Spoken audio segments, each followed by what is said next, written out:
నమస్కారం. ఇప్పుడైన తాజా వార్త. సీఎంగా ఆంధ్ర రాష్ట్ర ముఖ్యమంత్రి చంద్రబాబు నాయుడు రాజీనామా చేయడం అయితే జరిగింది.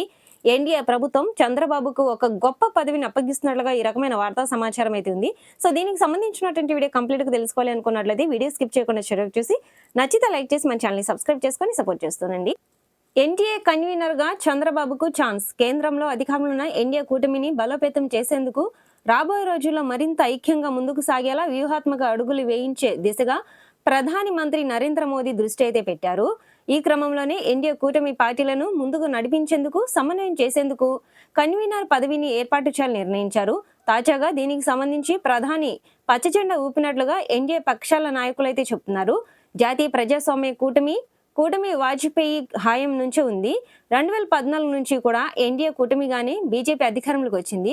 అయితే అప్పట్లో కూటమిగా ముందుకు వెళ్లిన బీజేపీకి పూర్తి స్థాయి మెజారిటీ దక్కింది.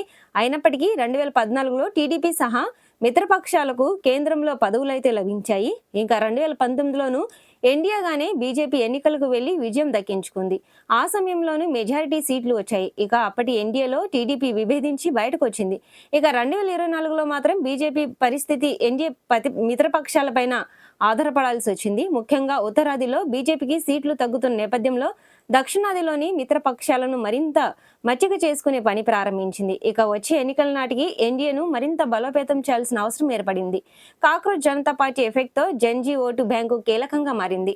ఈ విషయంలో ప్రాంతీయ పార్టీలను, ముఖ్యంగా మిత్రపక్షాలను మరింత ఎక్కువగా ఆదరించాల్సిన అవసరం ఏర్పడింది. ఈ నేపథ్యంలోనే తాజాగా ఎన్డీఏ కూటమిని బలోపేతం చేయడం, నాయకులు, పార్టీలను సమన్వయం చేయడం లక్ష్యంగా కన్వీనర్ పోస్టును భర్తీ చేయాలని ప్రధాని నిర్ణయించారు. కూటమి పార్టీల నేతల అభిప్రాయాలపైన సానుకూలంగా స్పందించి ప్రధాని మోదీ కన్వీనర్ నియామకానికి గ్రీన్ సిగ్నల్ ఇచ్చారు. ఈ నేపథ్యంలో గతంలో ఎన్డీఏ కన్వీనర్ గా పనిచేసిన ఏపీ సీఎం చంద్రబాబుకే ఈసారి కూడా ఈ పదవి దక్కే అవకాశం ఉందని ఢిల్లీ వర్గాలైతే భావిస్తున్నాయి. ఒకవేళ ఆయన కాదంటే బీహార్ మాజీ సీఎం నితీష్ కుమార్ నియమించే అవకాశం ఉందని కూడా తెలుస్తుంది. అయితే ఈ కన్వీనర్ పదవికి ముఖ్యమంత్రి చంద్రబాబు నాయుడు కూడా ఓకే అన్నట్లుగా రాజకీయ విశ్లేషకులు అయితే చెప్తున్నారు. సో వేచి చూడాల్సింది ఏం జరుగుతుంది అనేది.